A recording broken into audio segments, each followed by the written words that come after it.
Le pèlerinage de foi de Marie. Présentation au temple. Nouvelle annonciation. Nouveau consentement. Recouvrement au temple.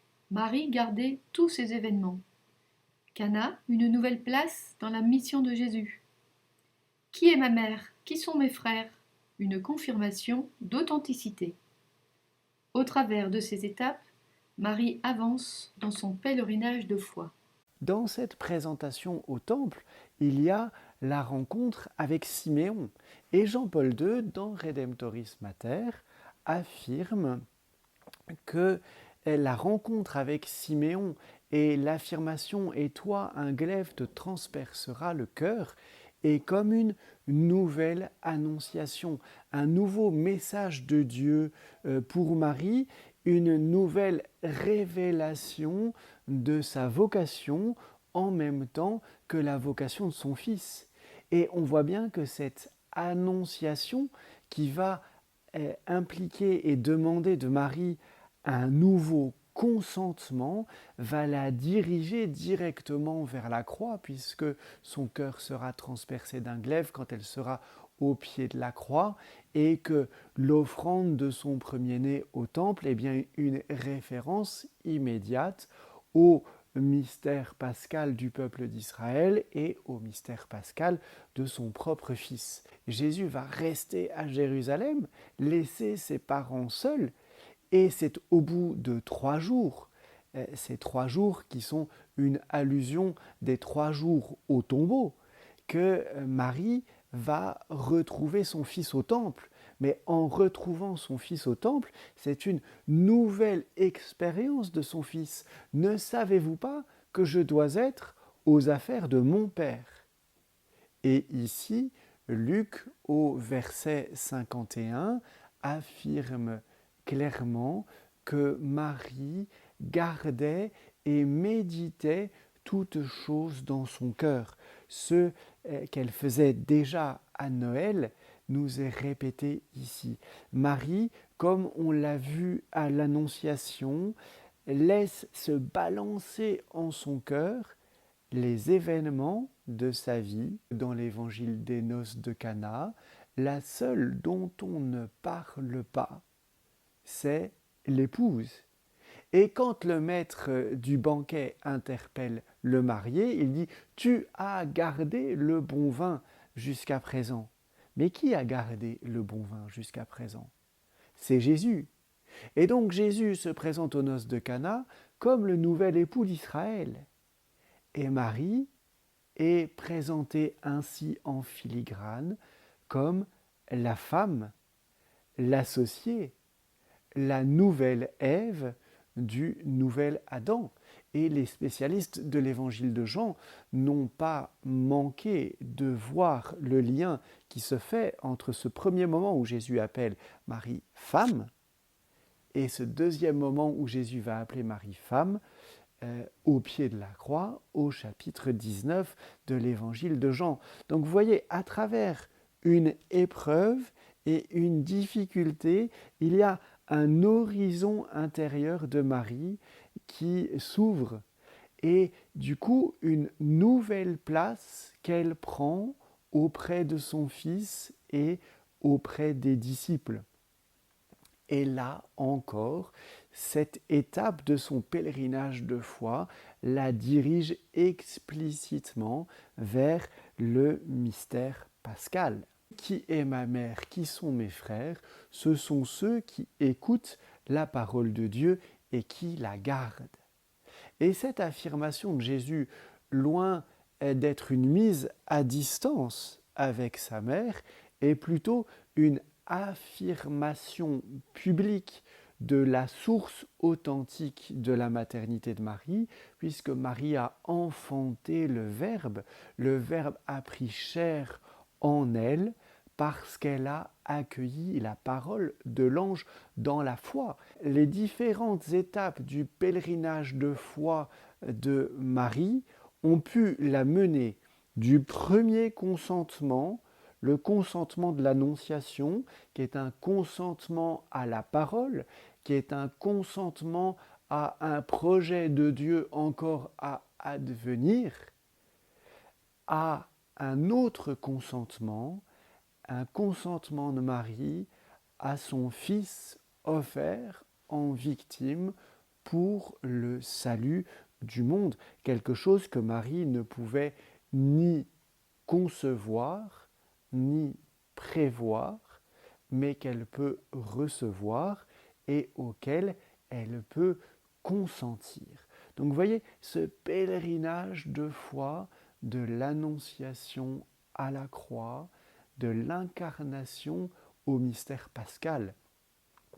Et si nous y songeons, ce pèlerinage de foi de Marie, c'est celui que doit faire tout croyant au long de sa vie. Notre condition pèlerine.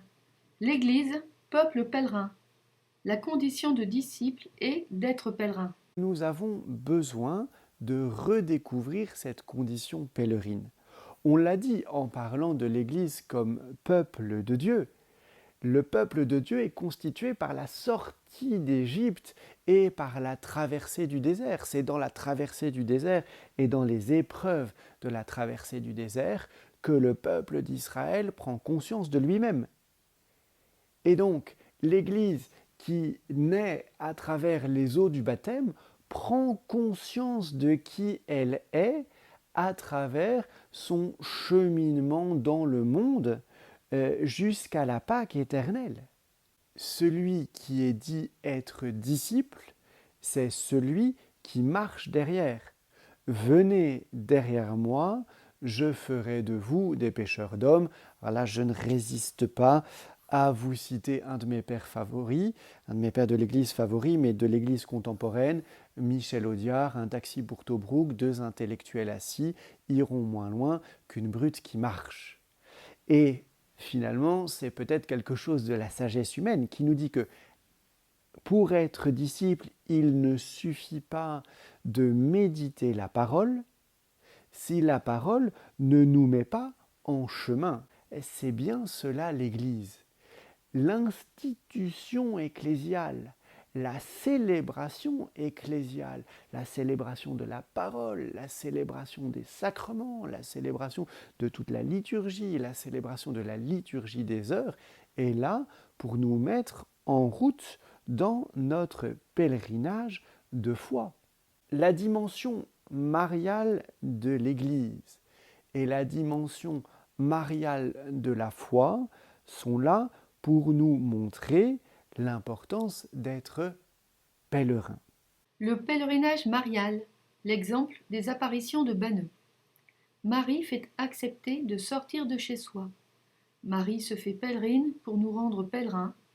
Marie conduit au Christ et s'efface. Le 15 janvier 1933 à 19 h, Mariette est dans sa maison. Elle voit une lumière à l'extérieur. Elle regarde par la fenêtre et elle voit une belle dame qui lui sourit et qui lui fait signe de sortir de chez elle. Vous voyez, ça c'est très impressionnant. C'est comme Bernadette à Lourdes qui, quand la Vierge vient à Massabielle, sent l'envie irrépressible de sortir de chez elle pour aller à Massabielle. Première étape du pèlerinage, accepter de sortir de chez soi. Ça veut dire accepter de sortir de ses certitudes. C'est peut-être cela l'appel du pape François à se rendre aux périphéries. Le 18 janvier 1933, non seulement Mariette sort, mais la Vierge Marie se met en route et elle se met à marcher à reculons en tendant les mains à Mariette qui la suit. Et si vous y regardez bien, l'attitude d'une mère qui tend les mains à un enfant, c'est bien ce qu'elle fait pour lui apprendre à marcher. Et vous voyez, lors de cette deuxième apparition, Marie fait de Mariette un pèlerin. Marie se fait pèlerine pour nous rendre pèlerins. Et au bout du chemin, Marie conduit Mariette à une source. Et ce qui est très intéressant, c'est qu'une fois qu'elle est arrivée à la source, Marie monte sur un talus derrière la source. Cette source, elle a été vue dès l'époque des apparitions comme le signe du Christ à qui Marie conduit.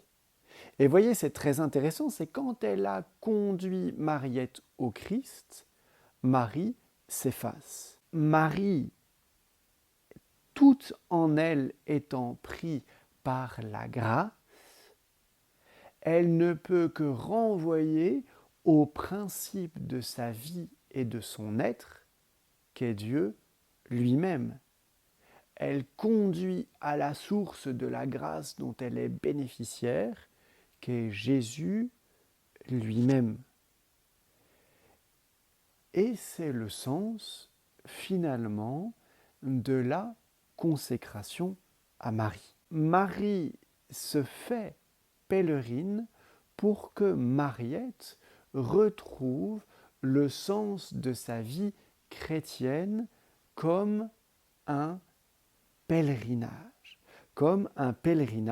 intérieur. Marie dans le pèlerinage de l'Église, Lumen Gentium. Marie, pour une part, elle est la figure de l'Église dans son chemin déjà achevé, mais dans un certain sens, c'est comme si elle recommençait le chemin avec chaque homme. Marie n'est pas notre mère par elle-même et pour nous-mêmes, mais elle est notre mère en tant qu'elle a enfanté l'aîné d'une multitude de frères qu'est Jésus. Son amour maternel la rend attentive aux frères de son fils, dont le pèlerinage n'est pas achevé. Vous voyez comment Lumen Gentium regarde la vie chrétienne comme un pèlerinage. La présence de Marie dans le pèlerinage de ses enfants va permettre de transformer les périls et les souffrances en un passage. C'est bien le sens de la présence de Marie dans le pèlerinage de ses enfants, de transformer le danger du péril en l'occasion d'un chemin de transformation intérieure. Au numéro 62, on nous parle des frères de son fils, c'est-à-dire de chaque personne prise individuellement, en disant, voilà, Marie est pour chacun individuellement avocate, auxiliatrice, secourable et médiatrice. Mais elle est aussi un signe pour tout le peuple de Dieu. Signe d'espérance, pourquoi ?